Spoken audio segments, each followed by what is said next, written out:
안녕하세요. K입니다. 오늘 제가 가져온 책은 먹고 단식하고 먹어라. 원제는 Eat, Stop, Eat인데요.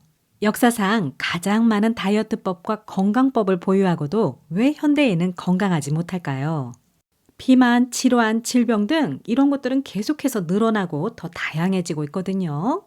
문명의 이기로 생활은 점점 더 편리해지고 온갖 가공식품은 늘어나고 있고 그에 반해 모든 게 편리하니까 예전 시대에 비해 활동량은 현저히 떨어져 있고 거기에 평균 수명이 증가했기 때문에 예전에 한때 건강했어도 인생의 어느 시점부터는 건강의 전환기, 체중의 전환기가 찾아오게도 되죠. 그래서 저는 이 세상에 존재하는 수백 가지, 수만 가지의 다이어트법이 아닌 우리 몸의 메커니즘, 그 근본을 이해해야 자신의 문제점을 돌아보고 그 원인을 발견하면서 그 문제를 해결하는 해결책도 나올 수 있는 것 같아요. 그래서 내 자신의 건강을 지키기 위해서는 몸에 대한 공부가 꼭 필요한 것 같습니다. 그럼 이 책을 통해 제가 느낀 것을 여러분과 함께 얘기 나눠볼게요. 저자는 글로벌 건강 트렌드가 된 간헐적 단식의 선구자이자 영양학 전문가인데요. 어릴 때부터 피트니스와 영양에 대해 자기주도 학습을 하면서 헬스 덕후가 되더니 결국 대학도 영양학을 전공하고 직업도 세계적인 스포츠 보충제 회사에서 일하게 되면서 나중에는 중책을 맡으면서 식품 다이어트 산업에 눈을 뜨게 된 거예요. 저자는 끊임없이 자기네가 최고라고 말하는 다이어트 방법에 대해 엄청난 공부를 하면서 전문가로 일할수록 산업 논리에 속고 있다는 것을 알게 됐고 결국 오랜 시간 몸담았던 전도유망한 회사를 나오게 됩니다. 그런 후 다시 학교로 돌아가 공부를 다시 하면서 석사까지 마치게 되는데요. 저자는 스스로에게 이런 질문을 던집니다. 체중 감량의 진정한 법칙이 뭘까? 건강, 에너지, 체중 감량을 위해 무엇을 어떻게 먹어야 될까? 이 질문에 대한 답을 얻기 위해 저자는 영양 및 다이어트 관련 서적을 두루 섭렵하고 어떤 책들은 읽고 또 읽으면서 마케팅 전략과 문체와 설득 기법 등도 비교 분석하고 인용된 과학 문헌은 그 문헌을 찾아 통째로 읽고 수백 편의 논문을 읽고 비판적으로 분석하고 영양학 교과서들도 다시 읽고 대학원에서 인체 생물학과 영양학을 공부하는 등 몸이 작동하는 진실을 마구 파헤쳐 가는 거예요. 그래서 저자는 이에 대한 모든 연구 결과를 이 책으로 정리하게 됩니다. 저는 이 책에서 우리 몸에 대한 중요한 메시지들을 많이 발견을 했는데요. 그중 이 영상에서는 두 가지 개념에 대해 얘기 나누려고 합니다. 저자는 영양과 체중 감량에 관해서는 절대적인 진실이 단 두 가지만 존재할 뿐이라고 결론을 내었는데요. 첫째는 장기적인 칼로리 제한이 영양학적으로 입증된 유일한 체중 감량법이다. 둘째는 인간은 둘 중 하나의 상태에 놓일 수밖에 없다. 만복 아니면 공복이다. 근데 여기서 장기적인 칼로리 제한, 이 말은 적게 먹으라는 말이고 소식이라는 말인데요. 그렇다면 우리가 기존에 해왔듯이 칼로리를 다 계산하고 아주 세세한 식단 구성을 하고 먹는 양도 철저히 통제하면서 그렇게 칼로리를 제한하는 것만이 정답인가? 그런 생각이 들지만 사실은 아이러니하게도 그렇게 하지 말라는 거거든요. 그렇게 하면 엄청난 의지력을 발휘해서 단기적으로는 할 수 있어요. 근데 결국 그것은 지속 가능한 다이어트법도 아니고 건강법도 아니라는 것입니다. 그렇다면 어떻게 해야 할까? 네, 그런 생각을 가지시면서 이 두 가지 개념이 무슨 말인지 자세히 생각을 정리해 보겠습니다. 우리 인간의 몸은 영양학적 관점에서 보면 오직 두 가지 상태, 바로 음식을 먹는다 또는 음식을 안 먹는다, 이 상태인데요. 이것은 바로 만복, 음식을 먹고 칼로리를 저장한다 또는 공복, 음식을 먹지 않고 칼로리를 소모한다. 이 두 가지 상태를 영양과 건강의 음양으로 생각할 수 있게 저자는 태극무늬로 표현했는데 태극무늬 한쪽은 만복, 다른 한쪽은 공복으로 우리 몸은 이 만복과 공복의 균형이 필요하다. 근데 만복일 때는 인슐린이 대사를 지배하고 공복일 때는 성장 호르몬이 대사를 지배한다. 근데 우리 몸에는 인슐린도 필요하고 성장 호르몬도 필요한데 문제는 인슐린 농도가 너무 높으면 그것도 만성적으로 높으면 인체는 저장 모드 상태가 되고 또 저장된 지방들을 절대 유출하지 않기 때문에 인슐린 농도가 만성적으로 높으면 체지방은 절대로 빠지지가 않는 몸이 되는 거예요. 그러면서 필요한 양만이 아닌 과도한 양의 지방을 저장하면서 살이 찐 상태, 더 찐 상태뿐만 아니라 인슐린 저항성, 당뇨병, 염증, 심혈관계 질환, 또 암 유발 등 우리의 건강을 점점 해쳐가고 결국에는 건강이 무너지는 상태에까지 이를 수 있는 거죠.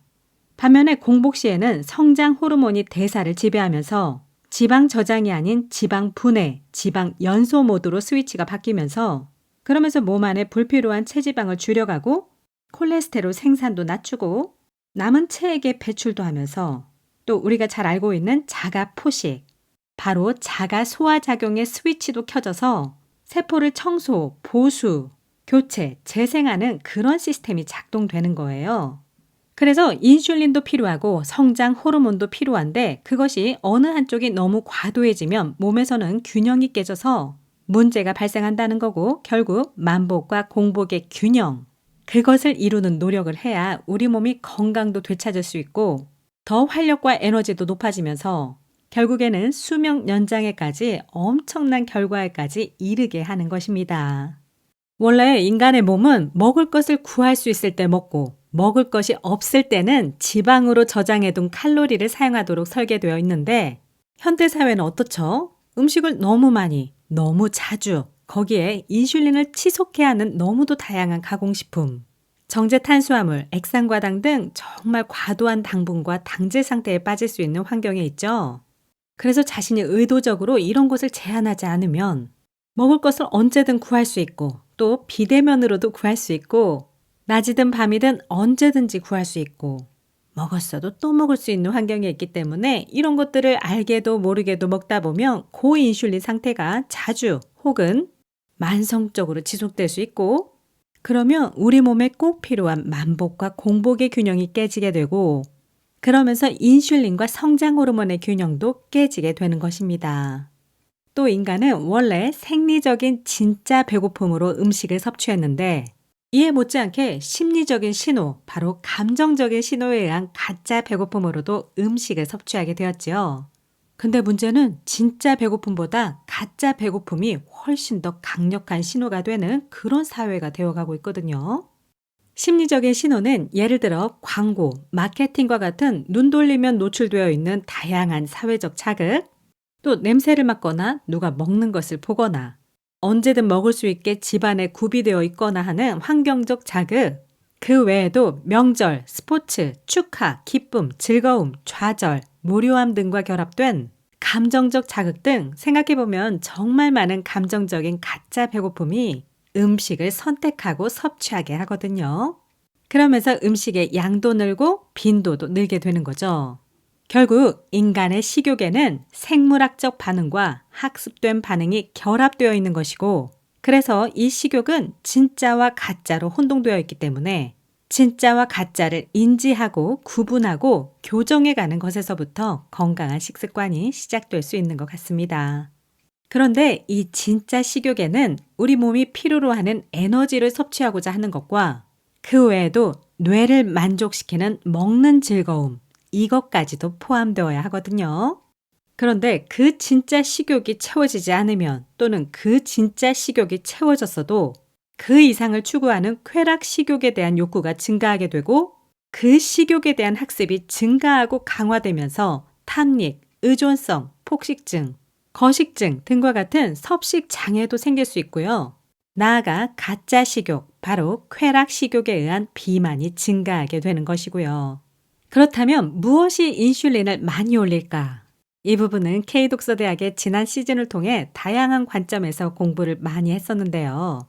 간단하게 줄여서 설명드려보면 일단 특정 영양소가 다른 영양소보다 인슐린의 수치를 더 많이 올리는 것으로 알려져 있는데 그 순서는 당분과 탄수화물의 당질, 탄수화물은 당질과 식이섬유로 되어 있는데 식이섬유를 뺀 당질, 그러니까 정제 탄수화물이 인슐린의 수치를 가장 많이 높이고 그 다음이 단백질, 그 다음이 지방인 건데요.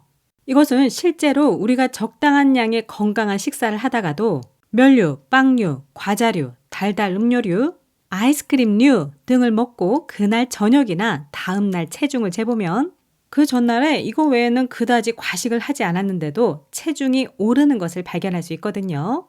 또는 붓기가 생겼다든가. 이것들은 진짜 인슐린에 바로 영향을 줘서 몸이 저장 모드로 바뀐 거죠. 그래서 건강한 음식 먹고 운동도 열심히 하고 그렇게 성공적인 하루를 보냈더라도 또 이렇게 열심히 해서 1, 2kg 또는 2, 3kg를 뺐다고 하더라도 이런 류의 식사나 간식을 먹게 되면 허무하게도 돌아갈 수가 있는 거죠. 왜? 당분과 당질이 인슐린을 가장 많이 높이니까. 정말 뺄 때는 고생고생하고 찔 때는 한순간인 거예요. 이런 영양소의 차이 외에도 음식의 양이 너무 많다거나 한 번에 많이 먹는다거나 꼭꼭 씹지 않고 빨리 먹는다거나 또 식후에 활동이나 식후 걷기 이런 것들을 하지 않고 계속 앉아있거나 누워있다 보면 음식으로 인해 혈당이 올라간 것이 내려가지 않고 그대로 높은 상태를 유지할 수 있거든요. 그렇다면 우리는 음식은 풍요롭고 모든 것이 편리해서 운동 부족에 빠지기 쉬운 이런 현대사회의 환경에서 어떻게 우리 몸이 필요한 만복과 공복의 균형을 이루어갈 수 있을까? 칼로리 계산, 세세하고도 철저한 칼로리 제한 없이도 어떻게 만복과 공복의 균형을 지속 가능하게 이루어갈 수 있을까? 저자는 결국 이렇게 제안합니다. 결론적으로 말씀드리면 바로 감량기에는 24시간 단식을 주 1회에서 2회까지, 유지기에는 주 1회, 단 24시간을 너무 넘기거나 너무 자주 하면 오히려 체지방을 줄이는 효과가 떨어지고 몸이 절약 모드가 되어서 기초 대사량이 떨어지면서 오히려 살이 찌게 되고 기력도 떨어지고 그러면서 단식이 주는 혜택과 멀어지게 된다고 얘기합니다. 또 24시간 공복을 마친 후에 너무 영양가 낮은 음식 위주로 먹거나 보상 심리에 의해 너무 많은 양을 먹는 과식이나 폭식을 하는 것은 이 세상의 그 어떤 다이어트법이나 건강법에도 옳지 않은 방법이지요. 저는 사실 이전 시즌 영상에서는 주 1, 2회 정도 24시간 단식에 대해서는 이해는 했지만 수용하진 않아서 전해드리지 않았었거든요. 그 효과나 안정성, 또 지속 가능성에 대해 긴가민가 싶기도 하고 오히려 더 어렵다고 생각되었고 부작용도 우려되고 무엇보다 할 마음도 없었거든요. 근데 이번에 재독을 하면서 다시 탐독을 하다 보니까 와, 이래서 이것이야말로 무리하지 않고 자신에게 맞게 융통성 있게 할 수 있으면서 체지방을 줄이는 효과도 좋으면서 지속 가능한 방법이구나 라는 것을 깨닫게 되었습니다. 그리고 24시간 공복은 결국은 매일 식사를 하는 형태가 유지되거든요. 매일 삼시세끼든 삼시두끼든 자신의 직업과 활동량과 연령과 일일 필요 열량과 라이프 스타일에 맞는 식사를 하다가 예를 들어 어느 날은 24시간 공복을 해볼 수 있는 거예요. 든든한 식사를 마친 후에 그 다음에 2끼의 식사를 쉬면서 위장을 쉬게 하고 호르몬도 쉬게 하면서 그러면 인슐린의 농도도 최저로 내려가면서 이 공복을 끝내고 나서는 다시 평소 때처럼 식사를 하면 되는 것이거든요.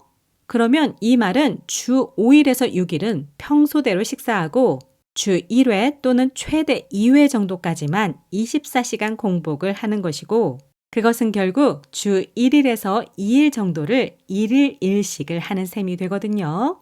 그리고 공복 시에는 물을 중간중간 마셔주고 칼로리가 없는 블랙커피나 차 정도. 그런데 카페인은 숙면을 방해할 수 있기 때문에 주의해야 되겠고요. 또 이런 공복의 시간을 활용해서 음식을 잊고 자신이 해야 되는 어떤 일에 집중을 하는 거죠. 그래서 일단 주 1회 정도만 시작해 보는 거예요. 그래서 괜찮네. 몸도 마음도 가볍네. 이런 좋은 컨디션의 느낌이 들면 한 번 더 시도를 해볼 수가 있는 거고 그 이상은 지양을 해야 됩니다. 그런데 저자는 공복을 하면서 하면 더 좋은 것 한 가지를 제안하는데요. 그것은 바로 운동인 거예요. 결국 공복과 운동, 바로 공복 운동, 바로 이 조합은 아주 훌륭하다고 하는데요. 이런 공복 시간 동안 근력 운동을 하지 않으면 근육은 손실될 수 있지만 단식을 하면서 근력 운동을 하면 근육은 보존된다고 말합니다. 그래서 단식 때 어떤 식으로든 근력 운동을 꼭 하도록 권하고 있거든요. 그리고 심지어 단식은 근육의 증가를 방해하는 대사 요인을 감소시킨다고 해요. 단식 동안 보수 및 청소 작업을 담당하기 때문에 오히려 근육이 증가하는데 훨씬 더 도움을 준다는 거죠. 그런데 장기적으로 너무 과도하게 칼로리를 제한하게 되면 근육량은 떨어지기 때문에 이 만복의 힘도 너무 중요한 거예요. 저자는 스스로도 보디빌딩을 하고 그런 관련 회사에서도 오랫동안 일을 했었기 때문에 공복과 근력 운동의 조합, 이것에 대해서는 어느 누구보다도 더 명백하게 밝혀주고 있거든요. 그래서 저 같은 경우에는 24시간 공복을 한번 실험 삼아서 시도해 봤는데 이것을 제대로 알고 나서 하니까 몸도 마음도 힘들지도 않고 또 어떤 집중된 일을 하다 보니까 훌쩍 지나가고 걷기하고 요즘에 필라테스를 배우고 있는데 필라테스를 다녀오고 나면 근력 운동도 한 셈이 되고 그리고 스트레칭도 하고 그렇게 하면서 공복을 즐기는 나만의 방법을 개발해 갈 수 있는 거죠. 근데 중요한 건 저도 해보니까 이것을 기록으로 남겨놓는 게 좋더라고요. 뭘 기록하냐면 내가 몇 시부터 몇 시까지 공복을 했고 그 공복 시간 동안 무엇을 마셨고 그때의 나의 컨디션은 어땠으며 또 체중은 어떻게 변화되는지. 근데 무엇이든 단 한 번으로 내가 원하는 모든 것을 얻을 수 있는 건 아니죠. 그렇지만 이렇게 주 1회 정도 그러다가 적응되면 주 2회까지만 이렇게 24시간 공복을 하는 1일 1식을 주 1회 정도만 시도를 하면 오히려 편안하게 체지방도 감량하고 너무 제한하는 스트레스도 없고 또 약속이 있을 때는 약속을 취하러 가고 나에게 맞게 융통성 있게 조절해 갈 수 있는 장점이 있더라고요. 그리고 공복이 끝나기 전쯤에는 다음 식사로 무엇을 먹을까? 나의 진정한 만복을 위해서 무엇을 먹어줄까? 다양한 야채, 양질의 단백질, 좋은 탄수화물, 좋은 지방. 어느 정도의 양으로 이렇게 먹어줘야 되겠다. 내가 직접 만들어 먹거나 또는 그런 좋은 식단이 있는 식당에 가서 식사를 하거나 그렇게 해서 자연스럽게 공복을 마칠 수 있는 거예요. 원래 안 먹으면 안 먹었지 식사를 너무 제한하는 것은 인간의 몸과 마음에 정말 고문이 될 수 있거든요. 그러다 보면 몸과 마음에 스트레스가 증가하게 되고 그 스트레스 호르몬인 코르티솔 호르몬이 나오면서 몸은 절대 체지방을 배출해내지 않거든요. 그러면서 자연스럽게 할 수 있는 다음의 공복을 계획할 수 있는 거죠. 그래서 공복 때 만복을 계획하고 만복을 하고 평소 때처럼 지내다가 또 공복은 어느 때 할까? 또 그 다음 공복을 계획하고 그렇게 하면서 점차 나에게 맞는 라이프 스타일로 만들어가면 되겠더라고요. 또 감량기에는 이렇게 하면서 그렇게 하면서 6개월 안에 내가 원하는 체중에 이르게 되면 그때는 유지기로서 주 1회 정도. 오히려 이제 그 맛을 알았으니까 공복을 정말 즐길 수 있게 되는 거죠. 살을 빼야 되는 부담감도 없고 그리고 주 1회 정도는 내 몸이 필요로 하는 공복에 힘을 주면서 자가포식, 바로 자가 소화작용, 바로 세포가 깨끗하게 청소되고 보수되고 교체되고 재생되는 그런 시간을 줄 수 있는 거예요. 몸이 스스로 세포 내의 필요한 부위들을 찾아내서 자동으로 청소, 보수, 교체, 재생하는 시스템의 스위치를 딱 하고 눌러주는 거죠. 이렇게 생각하면서 하니까 공복도 즐겁고 내 몸도 더 가볍고 편안해지고 만복도 정말 더 좋은 것으로 채우게 되고 다이어트라는 스트레스를 받을 필요가 없게 그렇게 할 수 있더라고요.